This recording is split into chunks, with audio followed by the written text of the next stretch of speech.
अम्बरीश और आप देख रहे हैं मेरा यूट्यूब चैनल वाइल्ड इम्प्रेशंस। आज हम बात करने वाले हैं एक्सेल के एक बहुत ही बेहतरीन टूल के बारे में जिसे हम बोलते हैं पावर क्वेरी।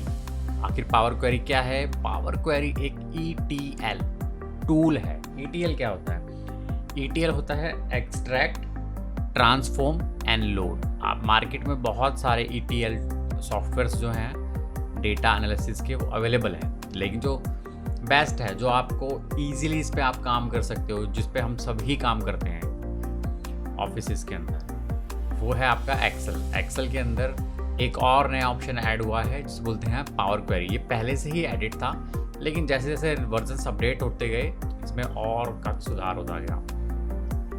तो आखिर पावर क्वेरी की ज़रूरत हमें कब पड़ती है और क्या फ़ायदा है पावर क्वेरी यूज़ करने का? तो पहला बता देते हैं।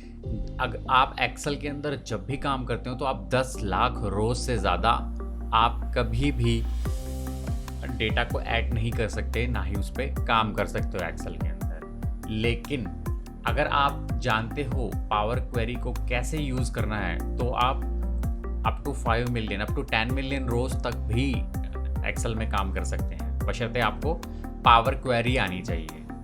पावर क्वेरी में 2 लैंग्वेज चलती हैं जिसे हम M लैंग्वेज बोलते हैं और एक डेक्स लैंग्वेज बोलते हैं। पावर क्वेरी के अंदर चलती है M लैंग्वेज, फिर पावर क्वेरी से बनती है पावर पाइवेट, उस पावर पाइवेट में चलती है डेक्स लैंग्वेज, डेक्स लैंग्वेज। तो आपको पता चला कि पावर क्वेरी एक ETL टूल है। ETL stands for extract, transform and load, ठीक है। और जो एक्सेल होता है, ये क्वेरी इसके अंदर ही इनबिल्ड होती है। 2010 के बाद इसके अंदर ही एक ऑप्शन होता है पावर क्वेरी। तो आप देखो कि हमारे पास पावर पाइवेट का ऊपर टैब आपको शो हो रहा होगा। पावर पाइवेट का हमारे पास टैब है, लेकिन पावर क्वेरी का कोई टैब नहीं है। पहले हुआ करता था पावर क्वेरी का टैब, लेकिन बाद में उसको हटा दिया गया। तो ये कहाँ छुपा होता है? पावर क्वेरी जो होती है ये आपका डेटा के अंदर जाके ये जो है get and transform data and ये क्वेरीज एंड कनेक्शन, ये पूरा आपका पावर क्वेरी है।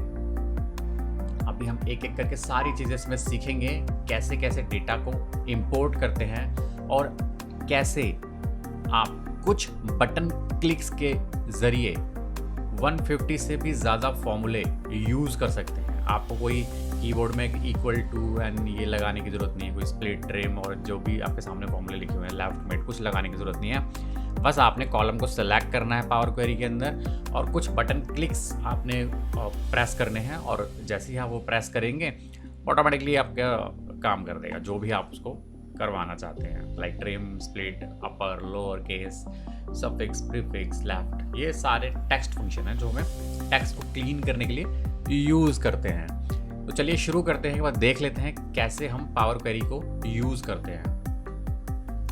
एक अलग से शीट ली मैंने।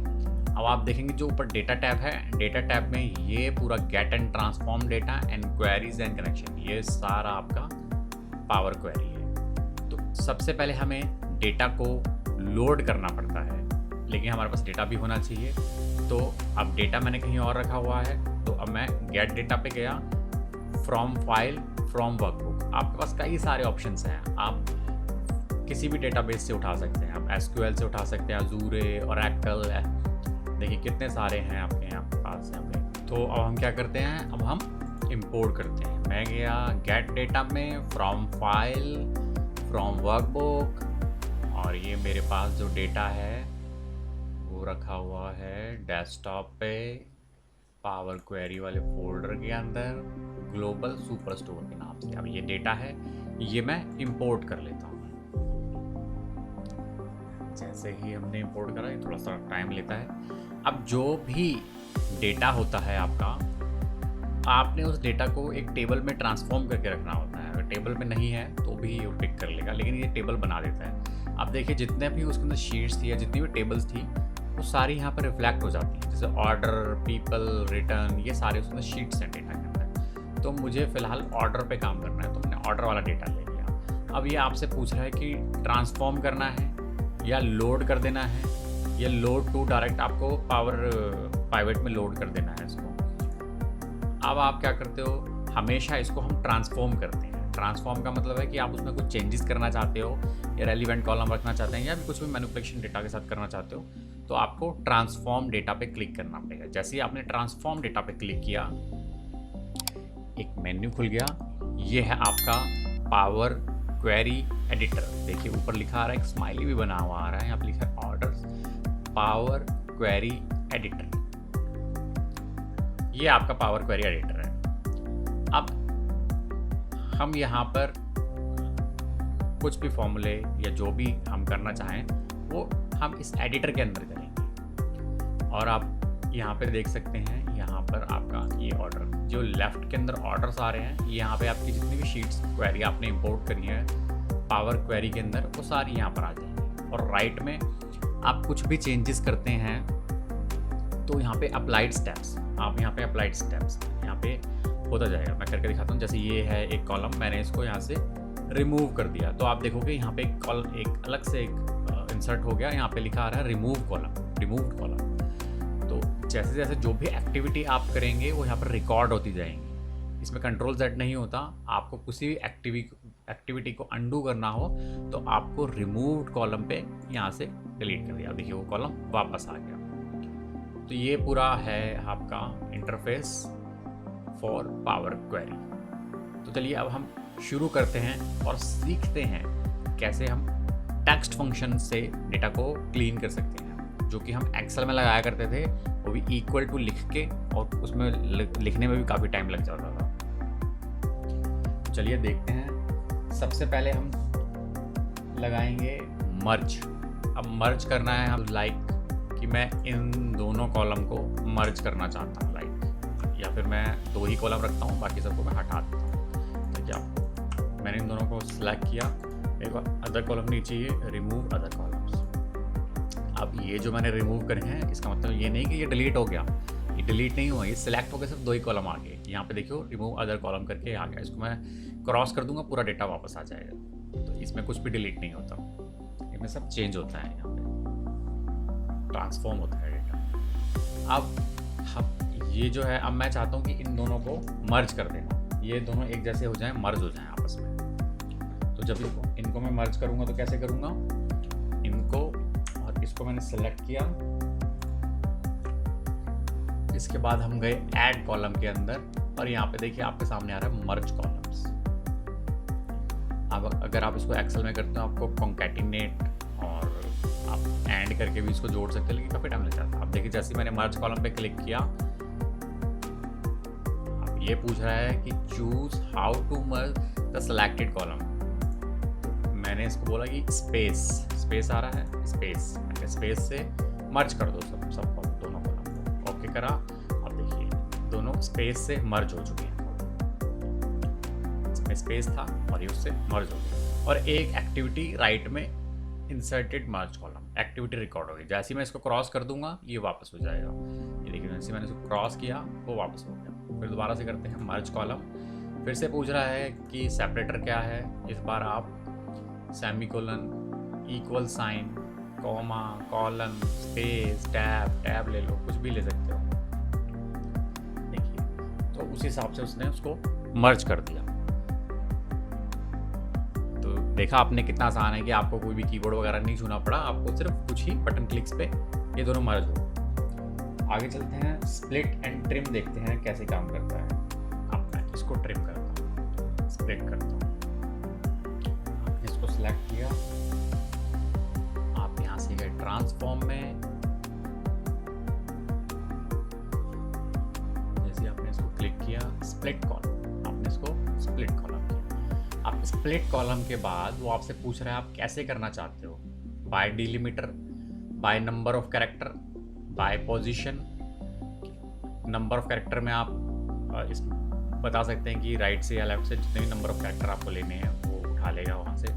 Non digit numbers, upper lower case positions, number by delimiter. अब डिलीमीटर के जरिए आप कर सकते हो, उसमें स्पेस है कॉमन, तो आप डिलीमीटर में यहाँ पे डाल सकते हैं स्पेस, इसने ऑटोमेटिकली उठा लिया। पूछ रहा है left most delimiter, right most delimiter, each occurrence of delimiter, occurrence कर दिया और इसको ओके कर दिया। अब देखिए जैसे ही आपने इसको ओके किया इसने फर्स्ट वाला ले लिया, तो स्पेस के पहले वाला इसने ऐड कर लिया। एक बार मैं इसको यहाँ पे करके दोबारा से दिखाता हूँ। स्प्लिट कॉलम बाय डिलिमिटर, और यहाँ पे इसने टैब उठा लिया। लेफ्ट माउस लेना है, राइट वाला लेना है, या ईच अकरेंस पे लेना है। तो अगर मैं लेफ्ट वाले पे करता हूँ तो देखो क्या आता है।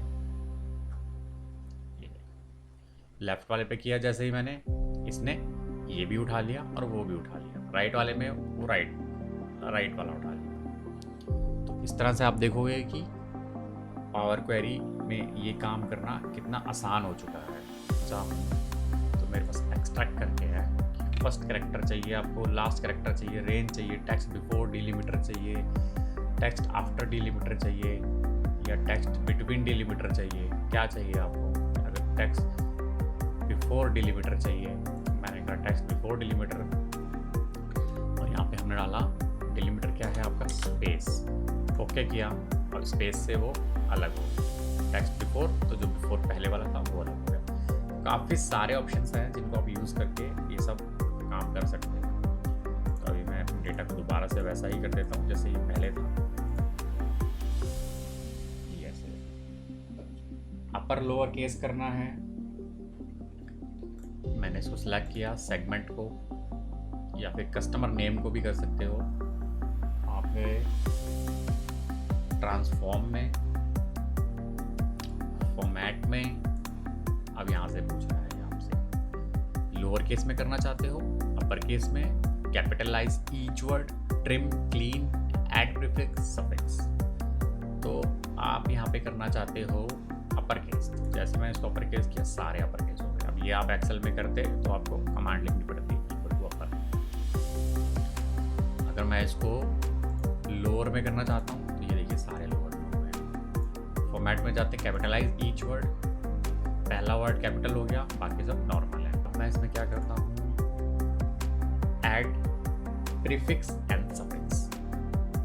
अब प्रीफिक्स देखते हैं। अब मैं चाहता हूँ ये कस्टमर नेम है, इन सब के आगे मिस्टर राजा लिखा हुआ, ऐड प्रीफिक्स कर दें मिस्टर। जैसे मैंने मिस्टर डॉट लगाया, ओके करा, ये देखिए सबके आगे मिस्टर आ गया। एक्सेल में ये करना पड़ता तो आपको पहले आगे एक कॉलम में लिखना पड़ता मिस्टर, देन कॉन्कैटिनेट लगा के उसको क्लब करना पड़ता, तब जाके ये होता। तो यहाँ पे आपको देखो कि मैंने कोई कीबोर्ड नहीं छुआ, कुछ बटन क्लिक्स में ही काम हो गया।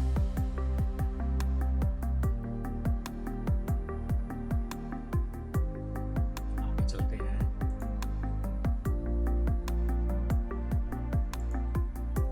ये सारे अब मैं आपको बताता हूँ। यहाँ पे टेबल के फंक्शंस होते हैं, टेक्स्ट फंक्शंस होते हैं, नंबर फंक्शंस होते हैं, डेट एंड टाइम फंक्शन होते हैं। ऐड कॉलम में भी सेम होता है, लेकिन एक नया कॉलम ऐड हो जाता है, पुराना तो रहता ही है, एक नया कॉलम भी ऐड हो जाता है। अगर आप इनमें क्लिक करते हैं तो किया, आपने इसकी लेंथ पता करनी है तो लेंथ आ जाएगी, कितनी लेंथ है 16, जो भी लेंथ थी। जैसे हम लेंथ का फंक्शन लगाते थे वो यहाँ पर आ गया, लेकिन जो पहले वाला कॉलम था वो गायब हो गया, क्योंकि हमने खाली ट्रांसफॉर्म में क्लिक किया है, ट्रांसफॉर्म वाले टैब पे क्लिक किया है। अगर आप ऐड कॉलम वाले टैब पे क्लिक करके करते तो एक कॉलम और ऐड हो जाता। मैं वैसे भी करके दिखाता हूँ। क्लोज किया, सिलेक्ट किया, एक्सट्रैक्ट में गया, ऐड कॉलम पे क्लिक किया है। पहले मैंने ट्रांसपोज पे किया था, अब ऐड कॉलम पे जाके एक्सट्रैक्ट में जाके लेंथ पे क्लिक किया। तो देखिए अलग से पुराना कॉलम भी है और नया कॉलम भी ऐड हो गया। इसकी जो लेंथ है, लैन है, वो कितना है। आगे चलते हैं, एक्सट्रैक्ट फर्स्ट कैरेक्टर्स देखते हैं। फर्स्ट कैरेक्टर क्या उठाता है। अब ये पूछा है कितने कैरेक्टर उठाने हैं आपको। तो मैंने इसको बोला कि 3 कैरेक्टर उठा ले, तो इसने क्या करा, पूरा मिस्टर उठा लिया। 3 कैरेक्टर में मिस्टर ही आ रहा, सारा कुछ उठा लिया 3। ऐसे ही आपको एक्सट्रैक्ट करना है लास्ट कैरेक्टर। तो मैंने इसको बोला कि लास्ट के तू 7 कैरेक्टर्स उठा ले, ओके करा, तो जो भी 7 कैरेक्टर्स थे उठा लिए। ठीक है, आगे चलते हैं एक्सट्रैक्ट पे। Text before delimiter, text after delimiter, text between delimiter. आपको यहाँ पे टेक्स्ट आफ्टर डिलीमीटर। अब देखिए मिस्टर के बाद एक डॉट लगा हुआ है। मैं इससे चाहता हूँ कि डॉट के बाद जो भी आ रहा है वो सब उठा लिए। तो मैंने यहाँ पे डॉट डाला और ओके कर दिया। तो देखिए पूरा आ गया, मिस्टर वगैरह जो था वो हट गया, सारा कुछ आ गया। तो ये हमें एक्सेल में करने में काफ़ी टाइम लगता, जो कि पावर क्वेरी एक ETL टूल है और इसमें फटाफट काम होता है। तो ये काफ़ी इजीली काम हो गया आपका। तो ये रहे सारे टेक्स्ट फंक्शंस, आप ट्राई करोगे तो नई नई चीज़ें सीख पाओगे। फिर आगे भी बताऊंगा इसको, इन्हीं सब चीज़ों को शॉर्टकट तरीके से करने का तरीका वो मैं और आगे भी बताऊंगा, क्योंकि इसमें कई तरीके से आप कॉलम को इंसर्ट करके और उसके डेटा को मैनिपुलेट कर सकते हैं विदाउट टचिंग कीबोर्ड। तो आज की वीडियो में इतना ही, मिलेंगे नेक्स्ट वीडियो में जहाँ पर मैं आपको sense related to date and time